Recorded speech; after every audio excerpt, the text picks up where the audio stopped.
જૂનાગઢ શહેરના ગિરનાર રોડ પર અકસ્માતની ઘટના સામે આવી છે, જેમાં ગિરનાર રોડ પર સત્યનારાયણ મંદિર પાસે બાઇક સ્લીપ થતા વિપુલ જાદવનું મોત નીપજ્યું છે। આ અકસ્માતના લીધે બે પુત્રોએ પોતાના પિતાની છત્રછાયા ગુમાવી દીધી હોવાનું પરિવાર દ્વારા જણાવાયું છે।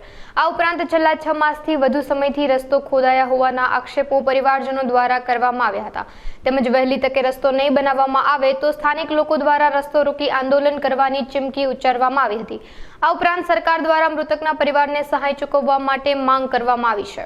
મારું નામ છે રમેશ ભીખુભાઈ જાદવ અને અત્યારે મારે ત્યાં મારો ભાઈ છે વિપુલભાઈ ભીખુભાઈ જાદવ અને મારો ભાઈ એક્સિડન્ટ થવાથી આ રોડમાં જે તકલીફ હતી આ રોડના હિસાબે સવારે ગિરનાર રોડ છે, આ ગિરનાર રોડ પાસે અત્યારે સત્યનારાયણના મંદિર પાસે અકસ્માત બનેલ હતો। 4:30 થી 5ના ગાળામાં મારો ભાઈ દુકાને જવા ડોડીના કામે જવા માટે નીકળેલ હતો અને ગાડી સ્લીપ થવાથી રોડ ખરાબ હાલતના કારણે ગાડી સ્લીપ થવાથી પાછળના ભાગમાં લાગી ગયું, એનો હેમરેજ થયેલ છે અને એને મૃત્યુ જાહેર કર્યો હતો। અમે સિવિલ હોસ્પિટલે લઈ ગયેલા હતા, ત્યાં પણ એને મૃત્યુ જાહેર કર્યો હતો અને આ અમારે અત્યારે એના 2 છોકરા છે, એકની 7 વર્ષ ઉંમર છે, એકની 13 વર્ષ છે ને એની અત્યારે આ હાલત છે, એ બે નોંધારા થઈ ગયા છે એના પિતા વગરના। તો સરકારને સરકાર પાસે અમારે આશા છે કે આનું શું કરશો, આને કાંઈ સહાય સરકાર તરફથી મળવી જોઈએ। આ રોડ ઉપર છે આવી રીતના આ બીજો બનાવ છે, આની પહેલાં બોરીચા કરીને છે ગિરનાર દરવાજે છે એને પણ આ પ્રોબ્લેમ થઈને હજી બેડશીટ છે, હજી એની પરિસ્થિતિ ખરાબ છે અને આ ત્રીજો બનાવ એક અમારે અહીંયા બનેલ છે મધુરમમાં, ત્યાં પણ એક માણસ પડી ગયેલો હતો।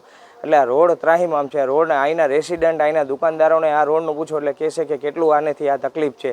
આ રોડ આ ગિરનાર રોડ ઉપર આવેલો છે, બરોબર છે, અહીંના બધાને આ પ્રોબ્લેમ છે ને આ રોડ પર હજી 1.5-2 વર્ષથી આ કામ ચાલે છે, હજી લગન આ રોડનું કોઈ જાતનું કાંઈ બીજું કાંઈ કાચો જ રોડ છે, હજી લગન આ રોડમાં કેટલા અવારનવાર અકસ્માત થાય છે પણ હવે નાના માણસો પડીને વયા જાય, હાથ પગ ભાંગી જાય, લાગી જાય, છોલાઈ જાય, પછી કોઈ કાંઈ લાંબુ કરતા નથી। પણ હવે આ તો મોટો બનાવ બનેલ છે, તો હવે અમારે શું કરવું આમાં? સરકાર પાસે અમારે આને આશા છે કે આના બેયને કાંઈ સહાય મળે ને એવું કંઈ કરવા। મારું નામ ભાવનાબેન ડાભી છે। અમે મયારામ આશ્રમ પાસે ગિરનાર દરવાજા મયારામ આશ્રમ પાસેના રહેવાસી છીએ। કાલે સવારે તારીખ 9 તારીખના રોજ મારા દેર વિપુલભાઈ જાદવ કરીને સવારે ગિરનાર ઉપર અમારો ધંધો સીડીનો ધંધો છે, સવારે ધંધે જવા નીકળ્યા અને સવારે સત્યનારાયણ ભગવાનના મંદિર પાસે ગાડી સ્લીપ થઈ અને માથામાં ગંભીર ઇજા થવાના કારણે આ રોડ રસ્તાને ખરાબ હોવાના કારણે ગાડી સ્લીપ થઈ અને ગંભીર ઇજા થઈ અને તે ત્યાં અકસ્માત સ્થળે મૃત્યુ પામ્યા છે।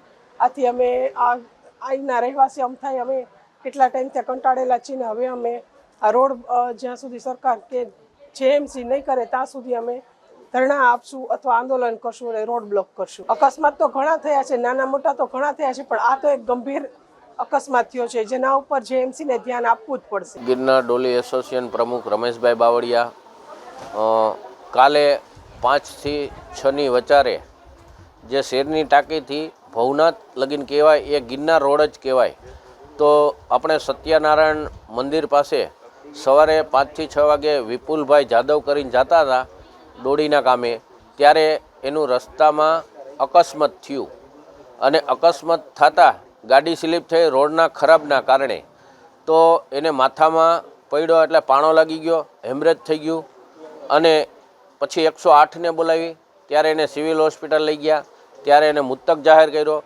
પણ મારું એક આ છોકરા એના 2 નોંધારા થઈ ગયા છે, એક 7 વર્ષનો અને એક 13 વર્ષનો।